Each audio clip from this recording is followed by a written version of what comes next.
श्रीमहालक्ष्मी क्षीरसागरकन्यका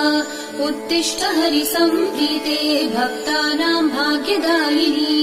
श्रीलक्ष्मी श्रीमहालक्ष्मी क्षीरसागरकन्यका उत्तिष्ठ हरिसम्प्रीते भक्तानां भाग्यदायिनी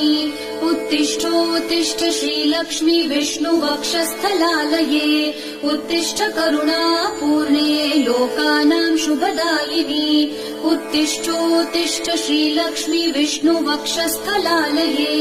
उत्तिष्ठ करुणापूर्णे लोकानां शुभदायिनी श्रीपद्ममध्यवसिते वरपद्मनेत्रे श्रीपद्महस्तचिरपूजित पद्मपादे श्रीपद्मजात जननी शुभपद्मवक्त्रे श्रीलक्ष्मी श्रीमहालक्ष्मी क्षीरसागरकन्यका उत्तिष्ठ हरिसम्प्रीते